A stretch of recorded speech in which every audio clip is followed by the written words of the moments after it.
welcome to the next episode on Researcher Revealed. On today's episode, we have a first. We have the very first occupational therapist who is doing her PhD, but she is actually pursuing now a career as a researcher in occupational therapy. She comes from Sweden. Her name is Maria, and I found this episode really quite challenging, I'd say, in making me really think about, am I, as a nurse researcher, actually finding out what matters to the people that I'm doing research around and with? Have a listen. Hope you enjoy.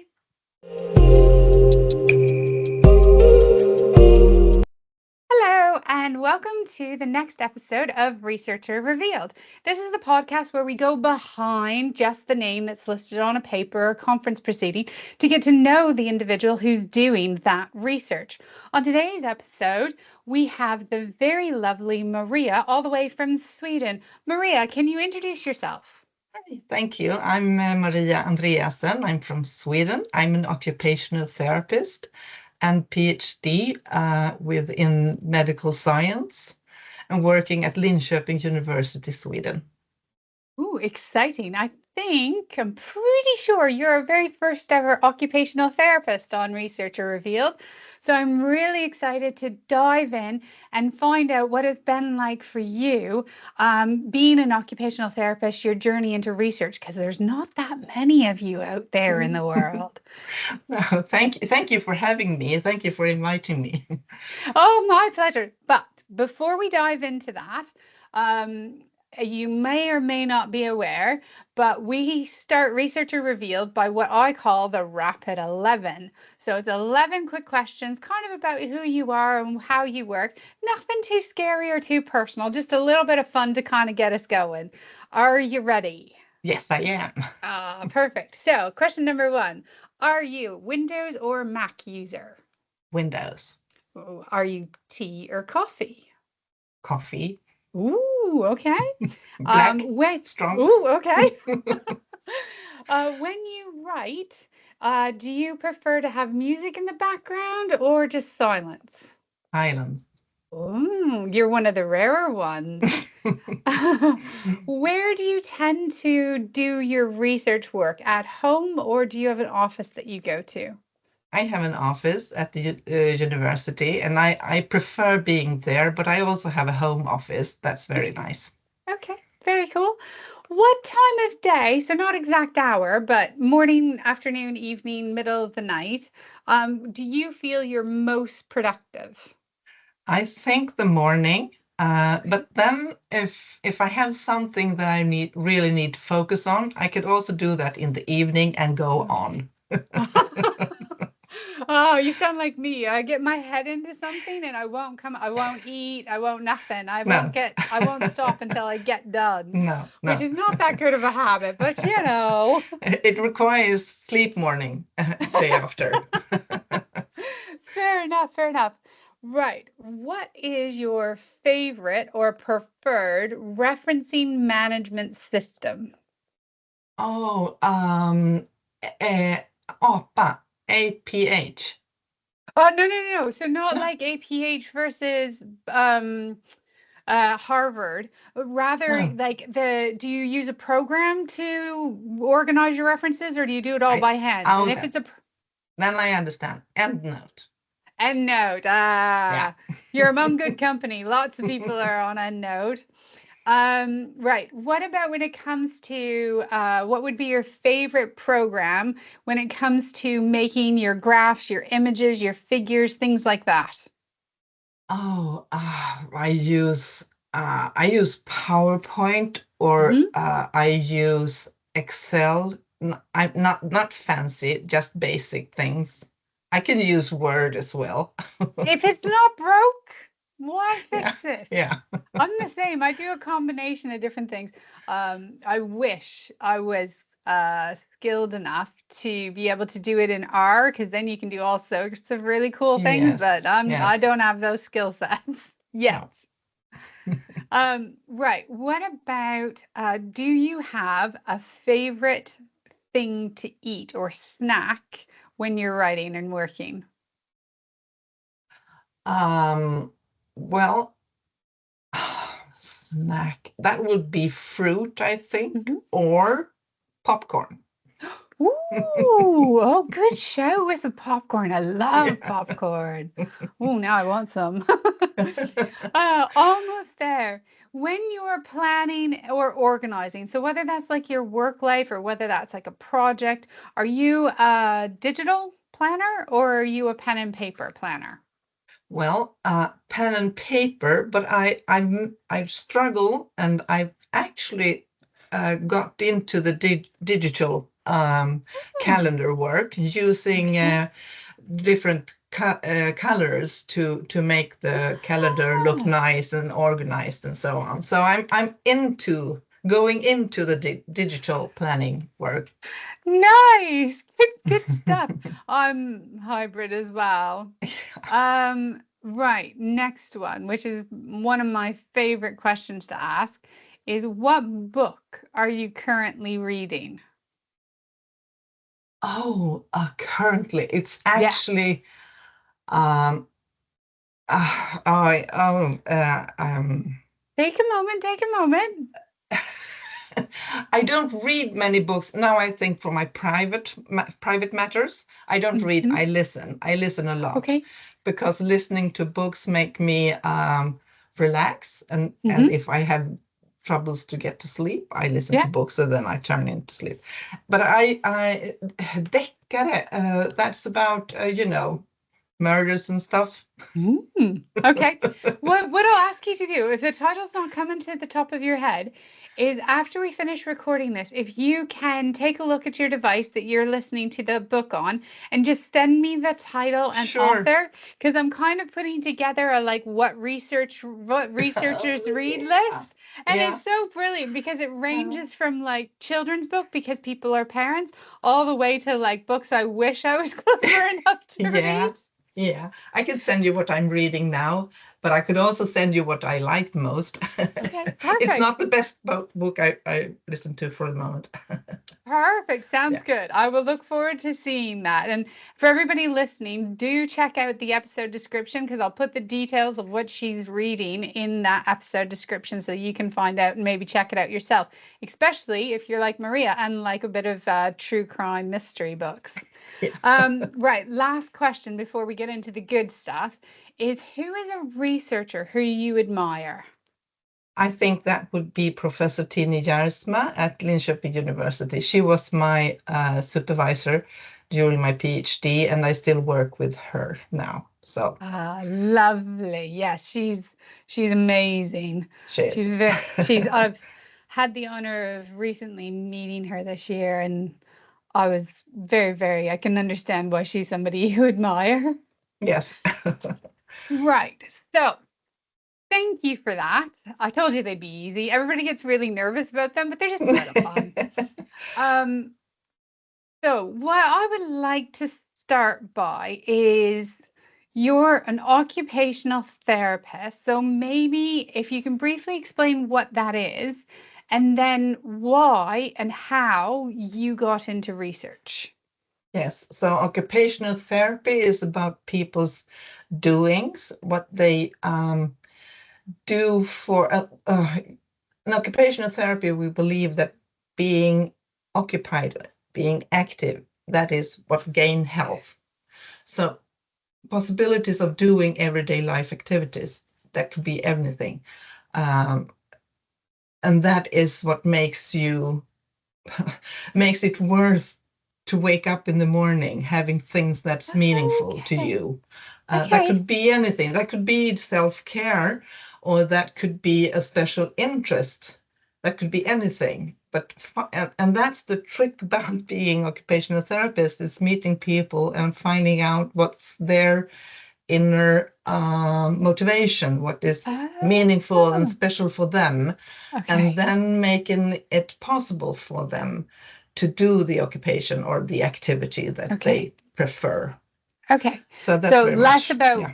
like your job and more about just being able to do. Yes, Okay. yes, yes, Thank yes. you. Not occupation in work, but occupation in doing things, Yeah. being occupied Yeah. by things. Yes. Perfect. That's what I had an understanding of, but I always just like to get the people I'm talking to explain things, because I think sometimes depending on country, depending on your own personal beliefs, it can change a little Sure. bit. So, Sure. And I think right. it differs a lot what occupational therapists do in different countries. So, Yeah, but exactly. that's my perspective. That I love it. I really like it because I think it's important to realize, because life is more than just work. And like, while work might be the thing that you get up in the morning for, it may not be the thing that is driving your passion. You might be using that work as your finance for your passion. Yeah. And, uh, and I've been working with people, with older people, and Okay. for them, work is not what they do, the everyday life, Mm, but they have things.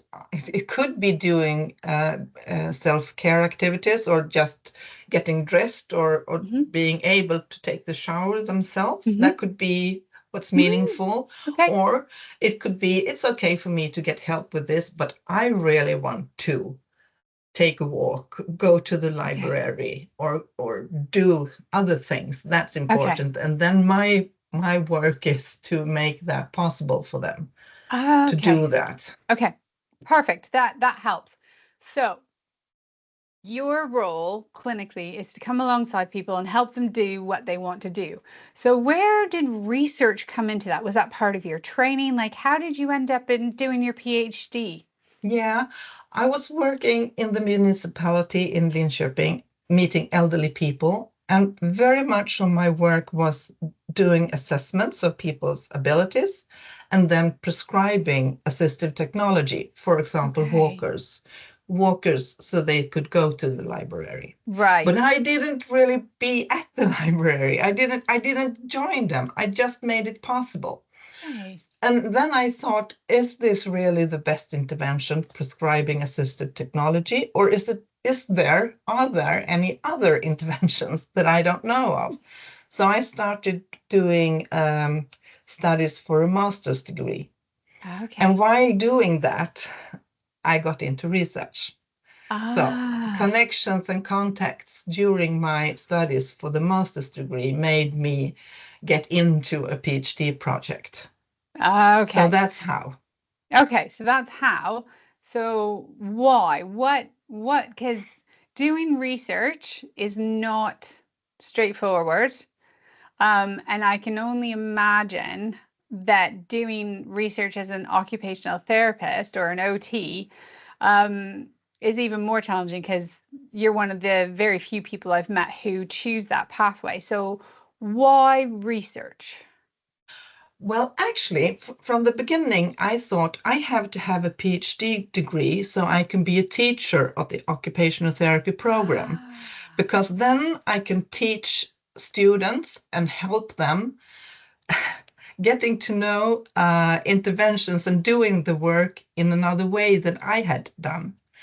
But but during PhD studies, I found research very interesting, and I like questions about design, or how to find out, having a question, how to find the best evidence for the question we have. I like being in a team. I've always been a team player.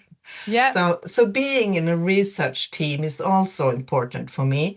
Uh, and and doing data collection, I love that. I'm in a project now where I do a lot hmm of data collection, hmm meeting elderly people, talking to them. I have no obligations other than finding out what are their perspective of the questions I have. Yeah. So I think I don't know if I answered your question really, but I think that's what's driving me. And at the Linköping University, we are several occupational therapists doing research. So I don't feel so alone. We're a good Ah, team. We're ah, at least 15 or 20 wow. people doing research different kinds, and Yeah. and it's differ how much we do it, but all of us are interested in research questions, so we're a good occupational therapy team. Oh, that sounds amazing that you've got that much support around you. So for Yes. you then, you didn't really have or experience any challenges pursuing this pathway? No, the challenge was to getting the PhD position. But Okay, how yeah, so? well, it's in concurrence, you apply for, and several wants Okay. to, and so on. So getting through that needle hole in the needle. The competition was high. Yeah, the competition Yeah. was high. Yeah. But then I don't think I now then I don't have more challenges than everyone else. Okay. No, Okay. it's almost it's the same, I think. Okay, Yeah. that's really interesting. Do you think that hypothetically, and maybe in some of the circles that you've been in as you've started your PhD journey, do you think the existence of that really strong research group that is multidisciplinary, that does have other people from the same clinical background, do you think if that was to be taken away from you, what would your pathway look like? No, then it would not have been so easy. Doing research working in the municipality is not so easy because you don't have that kind of tradition within the municipality. You have that at the hospital and, of course, at the university. So for me, it was prerequisite to get from the municipality and connect to the university. Ah, okay.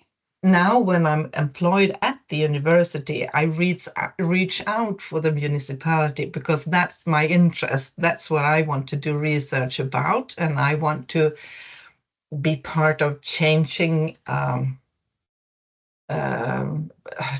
for people. As I said about interventions, for Yeah. example, could you do things in another way? Yeah. And Oh, that's yeah. that's so cool that although you had to transition to a different environment in order to pursue this passion of research, I love how you're maintaining your roots back to that place where you're very passionate about and trying to find ways to build capacity within that group. That's really cool. That's brilliant. So that's how you got into research. So tell us now about what you're researching in your PhD.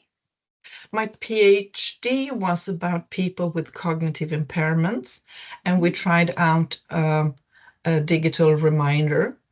Now, that reminder was built in 2012. So it was a Mm, web page mm, that sent text messages to okay. people's mobile phones or Okay. smartphones. And they were also able to reply on the reminder. So they could say yes or Ah, no if they had or hadn't done the activity that they okay. wanted to be reminded of. And we tested that in various ways, and we could find out that people with cognitive impairment, and these were elderly people, most of them had had some kind of stroke or traumatic brain Okay. injury or so. Yep. And they said they felt more in control of their everyday life when they Hmm. could decide when to get a reminder and what the reminder would say to them, and that they could reply Okay. the reminder. So those three steps were very important for them. Today, of course, we use apps, but we didn't do that in 2012. No. Although I think we learned a lot about what kind of reminders people need. Yeah. And we also learned a lot about the intervention, how to do this, how to introduce, and how to keep contact with people. We did that for 2 months. And once a week, we called them and we asked them, what do you want to get reminded of next week? Can you schedule yourself, or do you need our help to schedule? Was it right last week, or do we have to change anything? And we did that once a week for two Okay. months. And Okay. that was also curious. That was also not curious. It was also important for them to get the right Okay. kind of reminders at the right time. So we learned about the intervention, how to do it. Okay. Yes. So yes. No, go ahead. Go ahead. So I thought now I've left that project, and the product is sold to a assistive device company, Oh, wow. and they will work with it and make it into an app, of course. Okay. But I've left it, so I don't work with that anymore. I work in another project about Exer-gaming. Okay. So And before you go forward, explain Exer-gaming. Exer-gaming is using some kind of play, for example, in the smartphone. Mm-hmm. And to play the game, you have to exercise. You have to use the Okay. large muscle groups. And the typical is a Pokemon Go that Okay. a lot of Okay. people know Okay. Yeah. about. Yeah. I see what you're. Yeah, Yeah, that makes sense. yeah, Yeah. yeah. So you have the game in the smartphone, and you have to do daily walks, and that makes you possible to do things in the game. Okay, so instead of like Candy Crush, for example, where you do certain things and that gets you points and prizes, Yes. for your game, whatever the game interface looks like, in order to get like bonus points and prizes, if you went for like a 1 mile walk versus a 2 mile walk, you get more points and prizes for the 2 mile walk than a 1 mile walk, or Well, something like yes, that. something like that. Now Okay. this game is called Heart Farming, and it's a farming theme, Mm-hmm. and it's original made for people with heart failure. Okay. So therefore they can't walk how the goal can't be to walk too much. Mm-hmm. The goal with this game is to reduce sedentary time. So it's Oh, yeah, interesting. yeah, so that is 10 minutes extra a day. To walk 10 minutes Mm, extra a day, then you get your I goal and see. your points and your, call, Yeah. yeah, and everything, Nice. That's and a cool way stars of and so. doing it. Yes, yes. So that's Professor Tina Jarsma and Associate Professor Leone Klomstra. They are in charge of this project. Okay. So they are So research leader. so you're working on that. So where Yes. does your OT come into this Exer-gaming Yes. research? Well, it fits very well because it's about people doing things in their everyday life that they enjoy. So it's about activities and Mm-hmm. physical activities. But for my part, we're using occupational therapy assessment that is called Canadian Occupational Performance Measure, COPM. Okay. Yep. Yes, and that's a measurement asking people about what's important for you to do in your everyday life. Okay. What's the thing that you want to do the most? And they Okay. can say, take a walk, do the stairs, do shopping, Mm-hmm. do vacuum cleaning or something. And then when they find out what is important, they assess it on a scale from 1 to 10, Yep. how pleased they are and Yeah. how satisfied they are with the doings. And we use it at baseline and at 3 months, and then you can see difference. So that is my part. Okay. We're using this assessment in the project. Okay, so where your OT is coming into is you're asking the question is does this intervention actually um, affect people's ability to do what they want to do? So it goes back to like what you were saying earlier, in that you wanted to find out what other interventions out there and what is the best way to help people do what they want to do. Yes. And I think an important part is also finding out what is important for these people, for the group of people with heart failure, what is important in their everyday life that they can't do, that they want to do. Just the knowledge about the occupations or activities. Oh, I didn't Just even to think of that. just knowing that is important to know Yeah. what interventions could be aimed for. And then also seeing if there will be any difference by being for this HeartX project is about being 10 minutes more physical active in everyday life. Does that make a change for them in doing their activities that's important for them?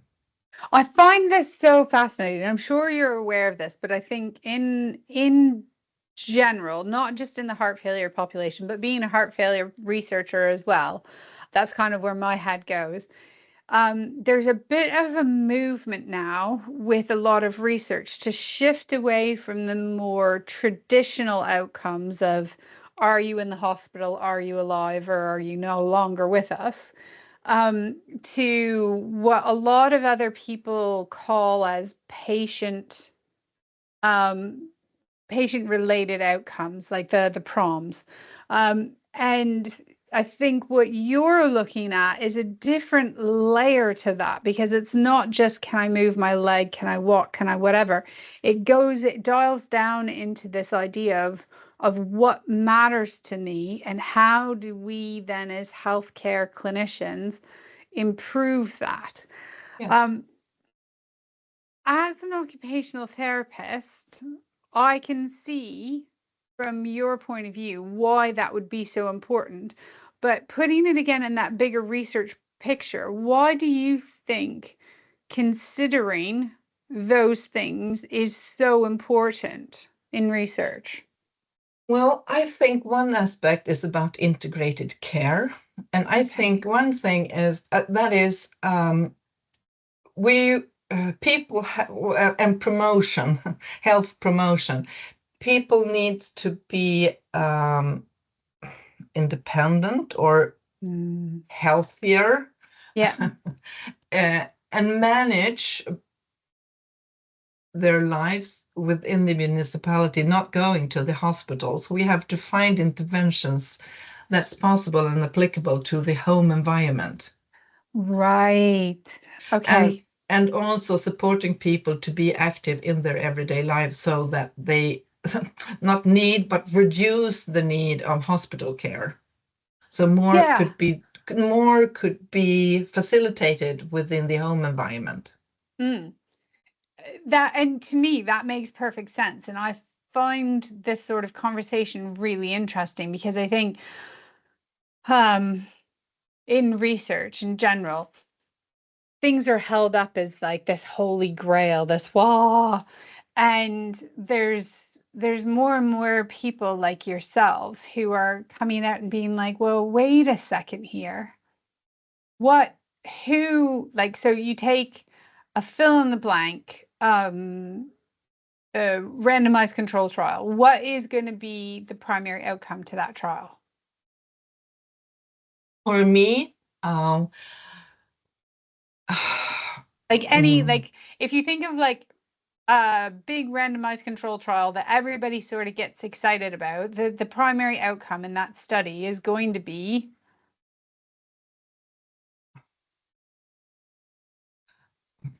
self-maintenance or I don't I it's a tough question. It's really well, tough question. well, it It, is, but I think generically, I think especially outside of non-medic yeah, research, yeah, it's going to be are you alive or are you yeah, not yeah, alive? yeah. I could also say independence, and you could But use some kind of assessment tools measuring independence. But I'm not. And for the Swedish context, independence is very important. But I'm not sure that is all over the world. Maybe well, it, no, but I would argue with you. Is that's my point. Is I think for so long our research value, maybe not your value, maybe not my value, but the research value was weighted on, are you in a grave or are you not in a grave? And I think the shift that's starting to happen with more and more people who are non-medics, so nurses, OTs, physios, speech language pathologists, social scientists, like all of the wider breadth, the more we get those individuals involved in research, I think that's increasingly starting to shift things. Because if you're alive and your heart is beating, but you are unable because of the severity of your illness to do anything other than lie in a bed and have people care for you, then is that a good outcome? No. Personally? No. And for me, it could also be occupational performance, and that is within the assessment tool, as I said, COPM. That's what we measure, occupational performance. So how pleased are you with your occupations your doings in everyday life? Yeah. And I think one of the reasons why I really wanted to have you come on the podcast from conversations that we've had offline is because you're presenting it in a different way than what I've heard a lot of other nurse researchers or physios talk about, because they talk about things like, well, physios will talk about a positive outcome being a specific skill set. So I can move my leg or I can pick up whatever. And nurses tend to focus on self-management, self-efficacy, self-confidence, self-care, all of those sorts of broader concepts. But again, and I don't remember who it was that said this to me, but it's stuck with me. And they said one of their patients, in talking about self-care, was like, I don't live to take care of my illness. I live to live. So again, it's that, are we yet as researchers actually capturing the outcome that matters to the people we're researching, or are we capturing outcomes that matter to funders, to hospitals? Yes, or tradition. Or tradition. Yeah. Well, then boil it down. I think occupational performance is the answer for me. So, and that is the using the assessment tool, COPM. Now that tool, the COPM tool that measures allows a person to report on how satisfied they are with their ability to do whatever that is. Is that specific to heart failure, or can it be used regardless? Yeah, for everyone. No, that's not specific for heart failure at all. It's for everyone. It's for children. It's for people in working age. It's for elderly people. So and in occupational therapy research, it's often used. So we have a lot of research done with the COPM. And we know it's a scale from 1 to 10, and we know that the difference of two points, that's clinical significance. So we know I was just going to ask you that question. So you can see that there has been a change with a 2-point difference. So a 2-point difference equals a clinically significant change. Does it also then relate to patient outcomes improving as well? So does it relate to lower readmissions, less complications, longer life? Yeah, that's a good question. I should look into that. I only know because I used that in my PhD project, and I asked them from baseline and at 3 months. And several said, I still can't remember taking my medication. But you assessed it at a 2 baseline, and today you said 6, and that is actually a difference. That's big. It is? Yes, it is. Well, now when we're talking about it, maybe I could do that. And I found my way. I have my pillar box beside my breakfast, and I know to do it. And I've created a habit. That is also one thing within occupational therapy, to support people to create habits around Ah, their doings so that okay. things can be manageable during daily life. So, That's really fascinating. So, with the interventions that you're doing, it's not just about take your med like so in nursing we tend to focus on we want you to stop smoking, we want you to exercise more, we want you to take your medications when we tell you to take them, we want you to show up to the doctors, yada yada. It's like it's a it's a thing around education, like these are the yeah, things that will help you be well. But where your speciality comes in, which I really like, is that enacting those yeah, skills. yeah. So, okay, you have diabetes, you have to take your insulin. Now, how to do that Mm, in a proper way for you? yeah. How to do it so that you feel confident that you have taken your medication? Now, how to surround. And one man in the study, he said, I used the reminder for 2 months or 3 months, and it was very good. But today I don't. That was 1 year after. Today I don't, because I have realized I do always do my coffee early in the morning. So I put my pillow box besides the coffee, because I know I will always go to the coffee machine in the morning. And when I'm going at vacation, I do the same. I put my pillows next to the coffee machine, and Yeah. my wife knows I'm doing the coffee, and by doing that, I know I will take my pills. So that is also creating habits Yeah, around yeah, yeah. something that is very important.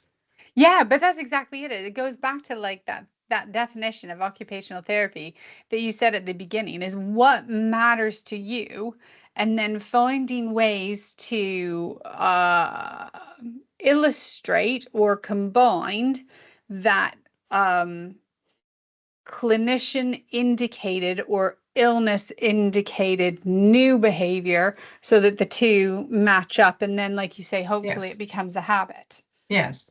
And now for the Exer-gaming with heart farming, I'm also asking, when I'm doing interviews, I'm also asking, when do you do it? And some people say, well, whenever. And others say, I do it in the morning before taking or after having breakfast. And I will go the same way. And I've made it route. And now that feels good. I'm not so interested in the game anymore. But I do my walk because it's nice and I feel it's good for me. So then you achieve something, helping people to create Yeah. new health promoting habits. So do you think then that the intervention, so you've talked about a couple of different studies that you've worked on. Do you think then that the intervention actually might be more of a conduit or like a road to have healthcare providers give people more supportive care rather than it actually being about what's in the intervention? Which do you think is the more powerful thing? Um, I think you can't have one intervention, or it can't be just be one play, because some peoples are not interested in playing games. So then you have to find what's motivating them and how to do it. But maybe you could use that, having often making support conversations and having contact with the people. How does it go? Does it work for you? We decided that you should do. How did it go? Not blaming anyone, No, no, not no. not controlling anyone, Yeah, but yeah, supporting. yeah. We decided, you said you would like to, how did it go? What to do until next time, if it's once a week or how often you call. But I think the people I've met, the patients that I've met, they, they really like that you call and that you care about them, and that you care about their everyday life. and you care about, did it go well or what happened? And I think that matters. And it doesn't have to be that time consuming.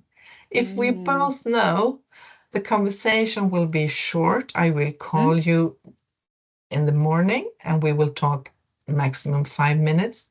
They know that. It doesn't have to be longer. Yeah. I think that's so fascinating. It's so interesting. And like, I've loved hearing more about your research as well.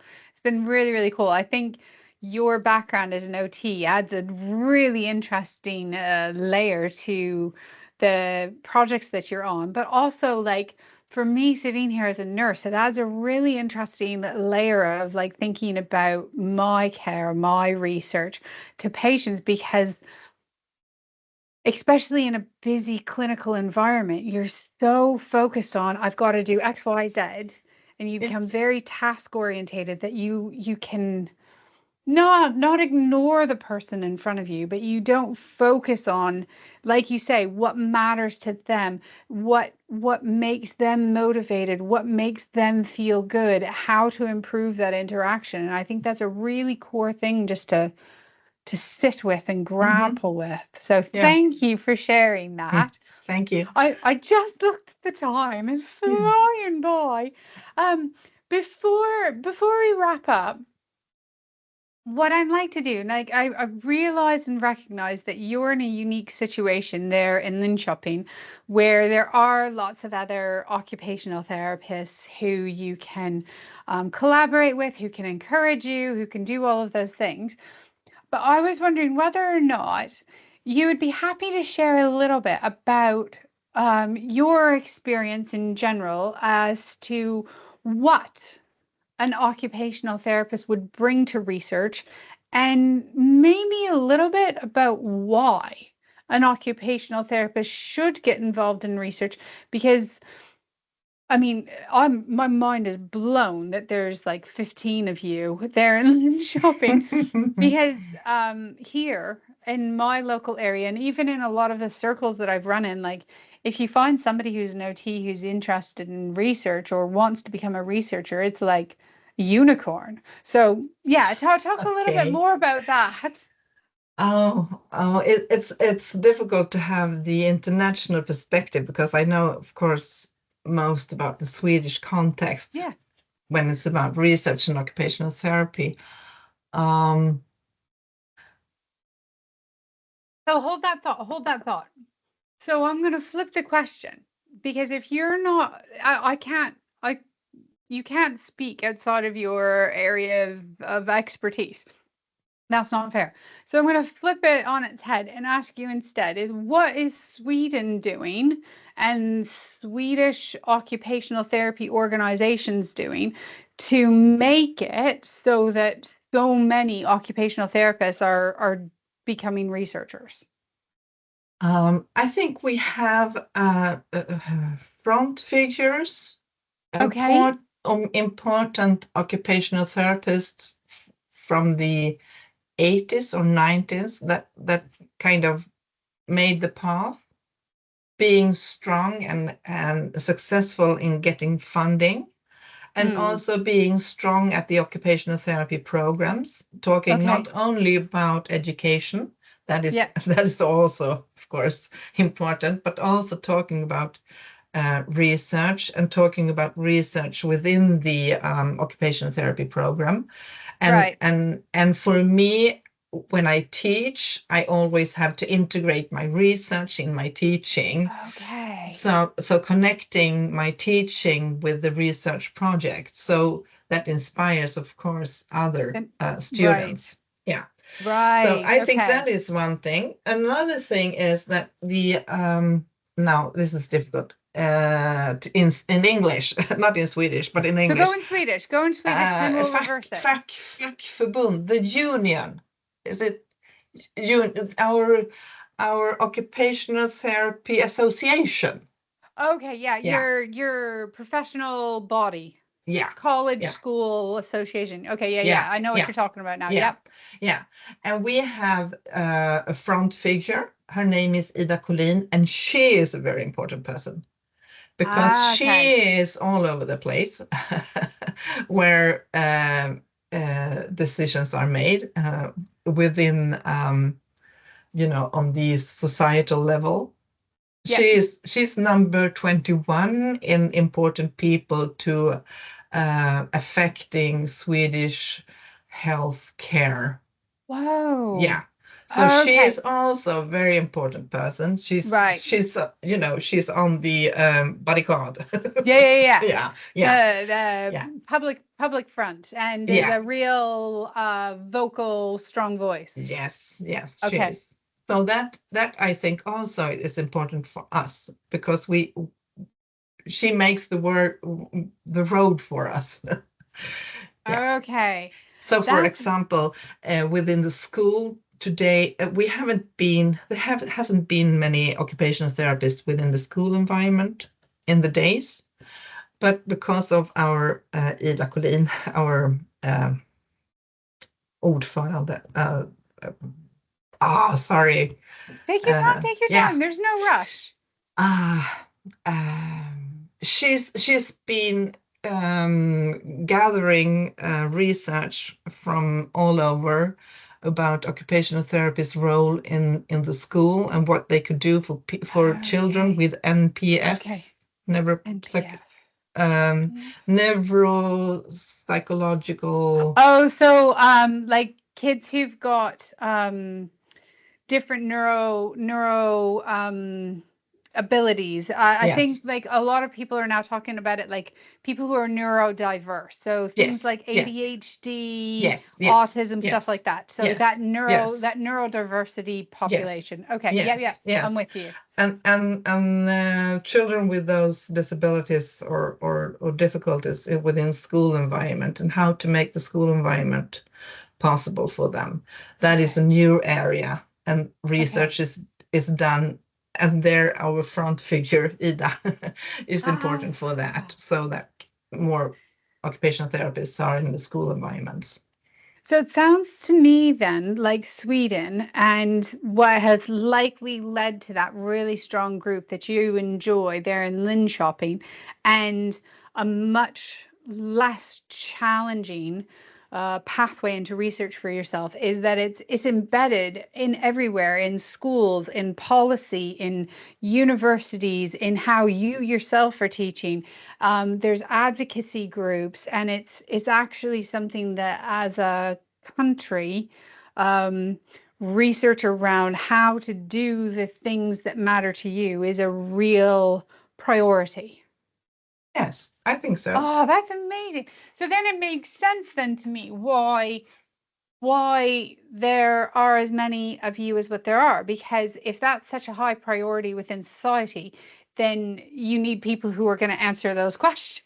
Yes, yes. Where I think possibly in other places, in my experience anyway, there isn't that same high priority Mm-hmm. to that how to do what you do. It's more um, let's do it, or let's Yes. make this a goal, and then people go, well, why isn't it working, when they haven't stopped and researched and assessed how to do what you want to do. So it Mm. kind of is almost highlighting a real missing gap, possibly in a lot of health research. I gotta find me an occupational therapist to play with. Yeah, well, I am.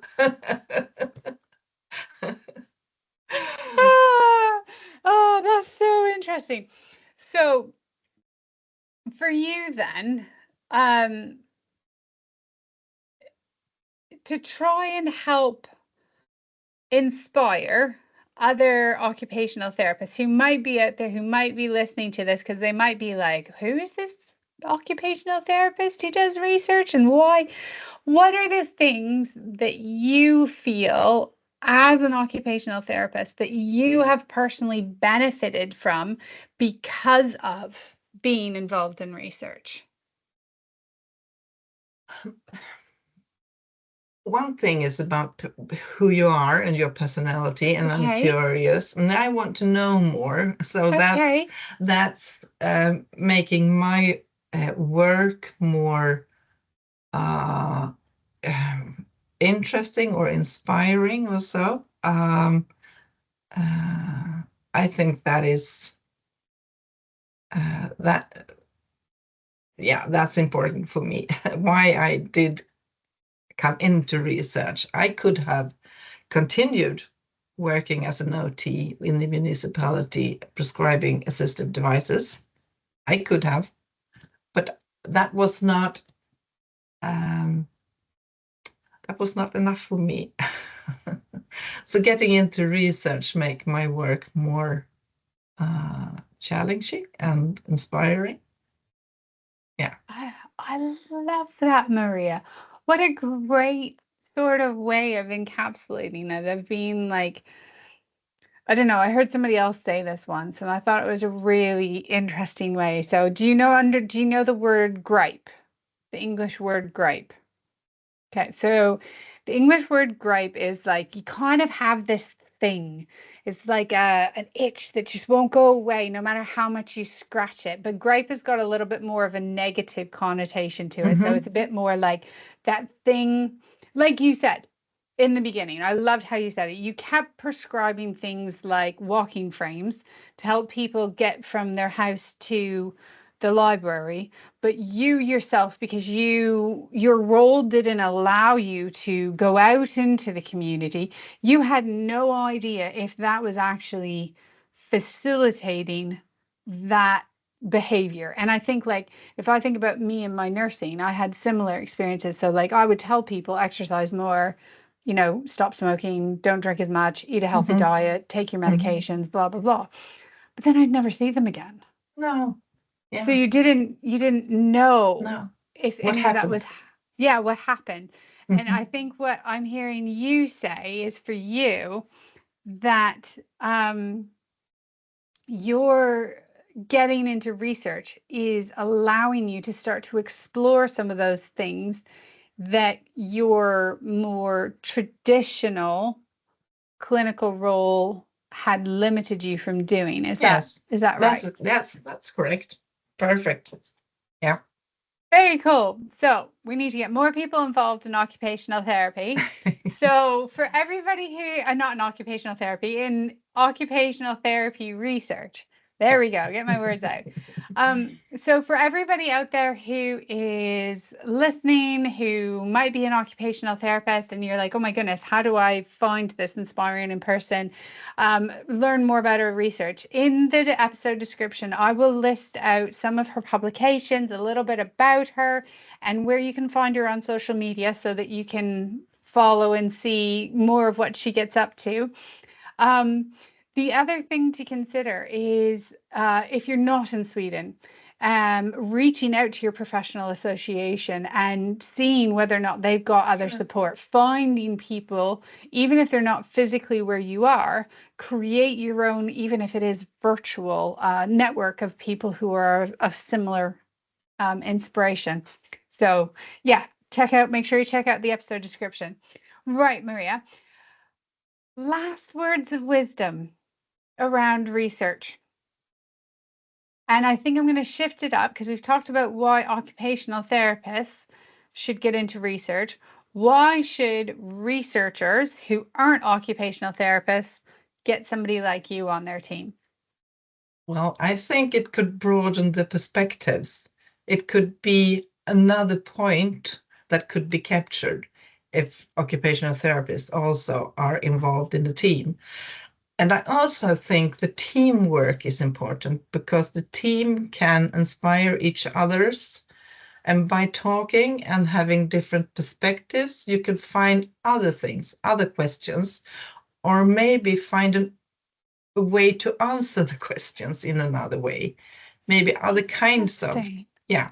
So that's, I think very much about teamwork, being research team that is multi-professional. And I think something you said earlier struck me as well, is if we're going to, and there's lots of people talking about this thing of integrated care. So having, different sectors of care talking to each other better, different professionals talking to each other more. I think then it becomes really important, if that's how medicine, healthcare is going, then I think it's really important that we as researchers mirror that within our own research teams. So Very Yes. cool. Yes. Excellent. All right. I think we've just about covered it. It's been not quite an hour. We're getting pretty close to an hour. So I'm going to wrap it up now, unless you have any other last words of wisdom to share with everybody. No, thank you. It was very nice to be part of this podcast, and it was nice to talking to you. So thank you. Likewise, I've really enjoyed learning more about your research, and some of the things that you've said have really made me think. So I'm gonna have to go away and like sit in a quiet corner for a bit and figure out how I'm going to incorporate more of that perspective into my own views and my own work. So thank you very much for being willing to be a guest today, and joining us here on Researcher Revealed. And I will speak to you again soon. Bye. Bye-bye. Don't go away. Up next, we have the top 3 takeaways from this week's podcast by Dr. Rosalynn Austin. Can you imagine, as an occupational therapist, having 15 other people who are occupational therapists within your sort of research group, research environment, university environment? And actually, she was telling me after we stopped recording, as it always happens, that in Sweden, there are actually 200 occupational therapists who have a PhD. Absolutely incredible. I hope that really inspires you if you're not from Sweden and you're an occupational therapist and a little bit research curious, or maybe you're an occupational therapist who started on your PhD journey. They are out there. So maybe just widen your horizons a little bit, to find that leader, that mentor, who can help you on your journey. Right, time for my top 3 takeaways. Number 1, for Maria, her journey to becoming an occupational therapist who does research started with a desire to be a teacher in a university. And in Sweden, that meant that she had to do a PhD. And that PhD had a research component. And it was only through doing that research component that she developed her passion, her desire for research. And now she's more passionate about that than she is about teaching. And so I think it was really interesting because although it was different than what a lot of other guests that I've spoken to, how they got into research, the pathway was slightly different. It wasn't that, she helped with research delivery or a lecturer really inspired her or anything like that. For her, it was actually the pursuit of a PhD that introduced her and developed that passion for research.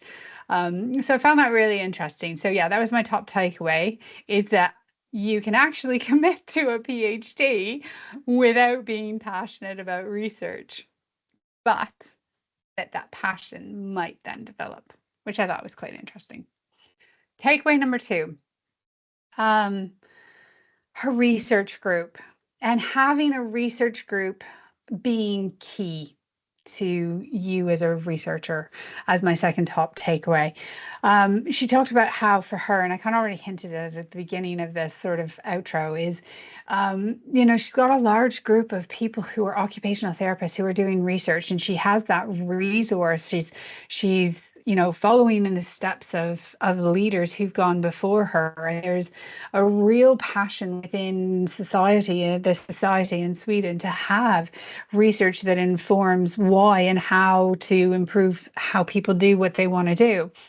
And that there's a real history of that from the 80s and 90s, and having leaders in the field, and it's throughout Swedish society, from teachers in universities to associations having leading researchers, to having advocates within policy and government, saying we need to do this, from school age all the way to older adults. And I thought, it's a really important thing, is to develop and build a research network around you. And she's very fortunate because she's got that all under one roof there at the Linköping University. But I think it is important to remember that you can have that and build that virtually if you don't have it where you are.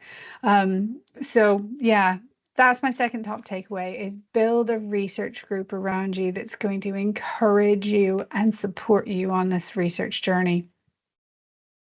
Finally, my last takeaway, number 3, is in speaking about her research, she really challenged me to think about what I'm researching. And within study, you might be looking at a specific phenomenon and trying to understand that better, or you might be testing a new intervention or a new pathway. And in the research world, uh, still the gold standard for outcomes to change within health research is it altering patient outcomes? So their hospital admissions, their how long they're alive for, all of those sorts of things. But she really challenged me to go beyond even like the more accepted for me as a nurse, nursing research or nursing outcomes of being things around self-care, things around quality of life, those, gold standards as well, to really consider, actually, am I developing an intervention? Am I looking at a given phenomenon that is about better improving our knowledge and our ability to provide supportive and personalized care to people with illness? And for me, listening to her passion about trying to create interventions that will encourage people to implement health behaviors into their lives that mean they will be more concordant with self-care, with treatment regimens, with health behaviors that will likely improve their outcomes. She talked about it more in a way of like how to connect that dot between what, as a clinician, I want, and marrying that up with something that those individuals are passionate and what matters to them. And so that new thing got implemented in their lives. And that really, really inspired me. And I'm very, very grateful for her sharing that with me.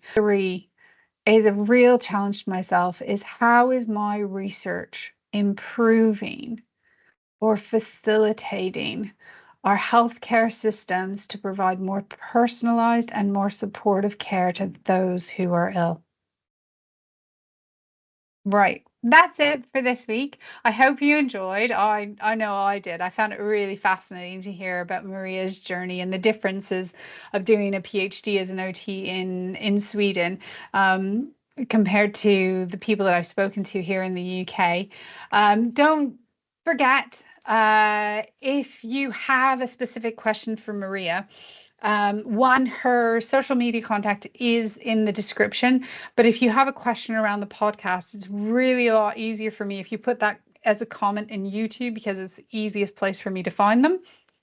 If you're listening, do remember to subscribe, leave a review on your podcasting platform of choice. Not so much for me, but it just helps the algorithm push it a bit higher, so it will get out to more people. That would be really great, so we can help inspire more people around the world to get involved in research. And yeah, that is everything for now. I will see you all again in 3 weeks. Thank you so much for listening, and don't forget to keep asking why.